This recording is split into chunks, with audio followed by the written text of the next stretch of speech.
ये कहानी 14 साल की अलमा नाम की लड़की के ऊपर आधारित है, जो घबाघब करने के लिए अपनी सारी हदें पार कर देती है और वो हर वक्त अपनी इमेजिनेशन के वर्ल्ड में घूमती रहती है। आगे उसकी लाइफ में क्या होगा वो हम आज की इस एक्सप्लेनेशन में देखने वाले हैं। आज मैं जिस मूवी को एक्सप्लेन करने वाला, मूवी के स्टार्टिंग सीन में हम 14 साल की अलमा नाम की लड़की को देखते हैं, जो फोन पे किसी से बात करके अपनी मौत के कुएं में उंगली डाल रही थी। लेकिन तभी अचानक से उसकी मॉम वहाँ आ जाती है और तब अलमा उनके सामने ऐसी हरकत करती है जैसे वो बहुत देर से मेहनत से पढ़ाई कर रही थी। उसके बाद अलमा अपने काले कुत्ते को लेके बाहर घुमाने के लिए जाती है और उसे घर के बाहर आर्थर नाम का एक लड़का मिलता है, जो उसका क्लासमेट था, जिसे अलमा बहुत समय से प्यार करती थी, लेकिन वो कभी भी उसके मुँह पे नहीं बोल पाती थी। तब आर्थर अलमा से पूछता है कि क्या मैं तुम्हारे साथ वॉक करूं, जिस पे अलमा भी उसे हाँ कर देती है और वो दोनों साथ में एक कुत्ते को लेके घूमने के लिए निकल जाते हैं। तभी अलमा को खड़े खड़े वहाँ पे सपना आने लगता है और वो देखती है कि शाम को आर्थर मेरे घर आएगा और उसके बाद वो मेरे साथ घबाघब करेगा। तभी उसका सपना टूटता है और आर्थर उसे बोलता है कि मैं अपने घर जा रहा हूँ। उसके बाद सीन स्विच होता है और हम अलमा को सारा और अपनी दूसरी दोस्त इंग्रिड के साथ देखते हैं, जहाँ इंग्रिड बियर लेके आती है और वो सब अपने टाउन चले जाते हैं और गाँव पहुँचते के साथ ही सारा और अलमा वहाँ के बोर्ड को मिडल फिंगर दिखाती है, जिससे हम व्यूअर्स को पता चलता है कि उन दोनों को अपना टाउन बिल्कुल भी पसंद नहीं था। उसके बाद अलमा फोन पे बात कर रही थी और तभी उसकी माँ वहाँ आ जाती है। अलमा बस अपनी माँ के साथ रहती थी और उसकी देखभाल भी उसकी माँ ही करती थी,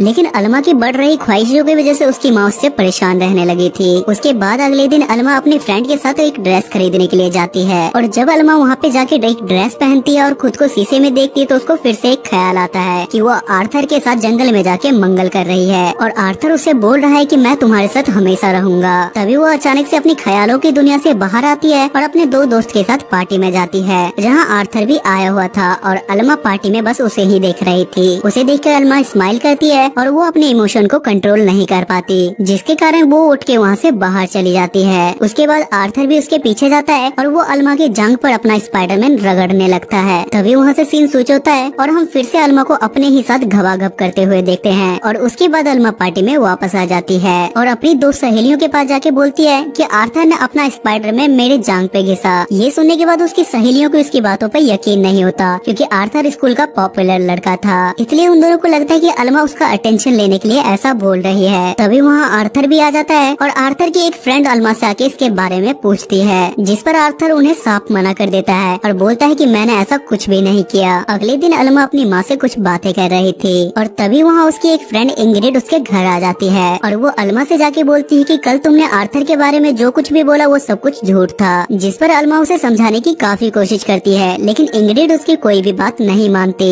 और वो नाराज होकर वहाँ से चली जाती है, क्योंकि उसे लगता है कि मेरी फ्रेंड भी अब मुझसे झूठ बोलने लगी है। उसके बाद जब अगले दिन अलमा स्कूल जाती है तो कोई उससे बात नहीं करता और सब उसका मजाक बनाते हैं, लेकिन बात यहीं खत्म नहीं होती। जब अलमा स्कूल बस में बैठती है तो कोई इसके बगल में भी नहीं बैठता, जिससे अलमा को कोई फर्क नहीं पड़ता और वो सोचती है कि आर्थर यहाँ आके मेरे साथ बैठेगा, लेकिन आर्थर भी पीछे जाके आराम से बैठ जाता है और उसे देख के अलमा को बहुत ज्यादा बुरा लगता है। उसके बाद वो आर्थर को बैठाने के लिए एक कोशिश करती है और उसे अपने पास बुलाती है, लेकिन आर्थर भी उसे साफ मना कर देता है, जिसके कारण अलमा को ज्यादा कुछ अच्छा नहीं लगता और वो बस से रास्ते में ही उतर जाती है और चलते चलते सड़क पर सपना देखने लगती है और उसे लगता है कि आर्थर उसके पास आके उससे माफी मांग रहा है और वो दोनों एक साथ धक्का पेल कर रहे हैं। लेकिन एक बार फिर से अलमा का ये सपना टूट जाता है, जिसके बाद वो सीधा अपने घर पहुंचती है। उसके बाद सीन फिर से स्विच होता है और हम अलमा को साफ सफाई करते हुए देखते हैं और वहाँ अलमा की मॉम टेलीफोन का बिल लेके आती है। बिल देखने के बाद अलमा की माँ उससे पूछती है कि ये कौन सा नंबर है जिसपे तुमने दिन रात हमेशा इस पे बात की है, जिसपे अलमा बोलती है कि धक्का पेल लाइन है, जिसपे कॉल करके मैं खुद को सेटिस्फाइड करती हूँ। जिसे सुनने के बाद अलमा की मॉम के पैरों तले जमीन खिसक जाती है और वो उसे खिंचा के चाटा मारती है, जिस पर गुस्से में आके अलमा उनसे बोलती है कि आपको बिल भरने की कोई जरूरत नहीं है, जब मैं जॉब करूंगी तो सारा बिल भर दूंगी। उसके बाद अलमा टॉयलेट में जाके उल्टी करने लगती है। उसके बाद सीन स्विच होता है और हम भी बस अलमा को एक स्टोर पे जॉब करते हुए देखते हैं, जहाँ पे कस्टमर की लाइन तो दूर वहाँ एक इंसान भी नहीं दिख रहा था। उसके बाद अलमा का मैनेजर उससे बोलता है कि मुझे अपनी स्टोर बंद करने दो और जैसे ही मैं अपने स्टोर को बंद करूंगा तो मैं तुम्हारे साथ धक्का पेल घबाघब करूंगा। उसके बाद अलमा का मैनेजर कुत्ता डांस करने लगता है और अलमा भी अपने मौत के कुएं की आग को बुझाती है। उसके तुरंत बाद अलमा एक कॉइन के डब्बे को अपने मौत के कुएं में डाल के उसका आनंद लेने लगती है। और तभी वहाँ आर्थर अपनी एक छोटी बहन को बुक खरीदने के लिए उसकी स्टोर पे पहुँचता है। उसके बाद अल्मा उसे एक बुक देती है और आर्थर अपनी छोटी बहन को लेके वहाँ से चला जाता है। उसके बाद अल्मा का मैनेजर उसे एक रैक साफ करने के लिए बोलता है और वहाँ पे बस घबाघब वाली मैगजीन थी, जिसमें से अल्मा एक मैगजीन लेके साइड में बैठ के पढ़ने लगती है। लेकिन उसे वो मैगजीन पढ़ने में ज्यादा इंटरेस्ट नहीं आता और उसे वो मैगजीन को ले जाके एक डस्टबिन में फेंक देती है। अगले दिन अल्मा का मैनेजर जब कचरे के डब्बे में कचरा फेंकने के लिए जाता है तो उसे कचरे के डब्बे के अंदर वो मैगजीन मिलती है, जिस पर वो मैनेजर अल्मा की माँ को कॉल करके बोलता है कि हम आपकी बेटी को जॉब से निकाल रहे हैं, जिस पर उसकी माँ उससे माफी मांगती है। लेकिन वो मैनेजर उसकी माँ को माफ नहीं करता। ये देखने के बाद अल्मा की माँ अपना सारा गुस्सा अल्मा पे उतार देती है और बोलती है कि अब तो घर से बाहर बिल्कुल भी नहीं जाएगी। लेकिन अल्मा एक दारू की बोतल लेके बाहर निकल जाती है और उसे पीते पीते आगे जाने लगती है। लेकिन तभी अल्मा को किसी की जोर जोर से बात करने की आवाजें सुनाई देती है और जब वो अपने छत से नीचे आती है तो वो देखती है कि उसकी माँ अपनी फ्रेंड से चिल्ला चिल्ला के बातें कर रही है और वो सुनती है कि उसकी माँ अपनी फ्रेंड से बोल रही है कि मैं अल्मा से बहुत ज्यादा परेशान आ चुकी हूँ। ये सुनने के बाद अल्मा को काफी ज्यादा बुरा लगता है क्योंकि अल्मा उस घर की इकलौती बेटी थी और वो दारू पीते पीते आर्थर के घर जाती है। अल्मा आर्थर से बोलती है कि तुम सबके सामने सच बोलोगे कि तुम मेरे से प्यार करते हो, जिस पर आर्थर उसे साफ मना कर देता है और बोलता है कि मेरी ऑलरेडी एक गर्लफ्रेंड है और मैं उसी से प्यार करता हूँ। ये सुनने के बाद अल्मा अंदर से टूट जाती है क्योंकि उसने अपने सारे दोस्तों को आर्थर के बारे में बता रखा था। इसके बाद अल्मा काफी रोने लगती है और एक कार से लिफ्ट लेके वो दूसरे शहर निकल जाती है और वो दूसरे शहर में अपनी एक फ्रेंड मारिया के पास जाती है, जहाँ मारिया अल्मा को अपने सारे दोस्तों से इंट्रोड्यूस करवाती है और अल्मा वहाँ पे सारे दोस्तों को अपनी स्टोरी बताने लगती है। और ये सब सुनने के बाद उसके सारे दोस्त बहुत सारी सिंपैथी दिखाते हैं और वो अल्मा को मोटिवेट करते हैं ताकि वो मूव ऑन कर सके। उसके कुछ दिनों बाद अल्मा अपने शहर वापस आती है और वो बस स्टैंड पे अपनी माँ को देखती है, जिस पर अल्मा की माँ उसे गले लगा के बोलती है कि तुम पुरानी सारी बातें भूल जाओ और तुम अपनी जिंदगी की एक नई शुरुआत करो। जिसके बाद वो दोनों अपने घर चले जाते हैं। अगले दिन अल्मा की माँ अल्मा को 2 पेरिस की ट्रिप टिकट दिखाती है और बोलती है कि हम दोनों पेरिस घूमने जा रहे हैं और ये देख के अल्मा भी अंदर से बहुत ज्यादा खुश होती है। उसके बाद शाम को आस्तर अल्मा के घर के बाहर आके उसके खिड़की पे पत्थर मार के उसे घर से बाहर बुलाता है और बाहर आने पे वो अल्मा से माफी मांगता है और बोलता है कि तुम्हारे जाने के बाद मैंने तुम्हें बहुत ज्यादा मिस किया और मुझे रियलाइज हुआ कि मैं तुमसे सच में बहुत ज्यादा प्यार करता हूँ। जिस पर अल्मा उससे एक शर्त रखती है और बोलती है कि जब तक तुम लोगों को सच्चाई नहीं बताओगे कि तुमने अपने स्पाइडरमैन को मेरे जांग पे घिसा था, तब तक मैं तुम्हें माफ नहीं करूंगी। उसके अगले दिन जब अल्मा स्कूल जाती है तो आर्थर ने अपने सर के ऊपर एक बहुत बड़ा सा बोर्ड लगा रखा था, जिसमें उसने साफ साफ लिखा था कि मैंने अपने स्पाइडरमैन को अल्मा के थाई पे घिसा था।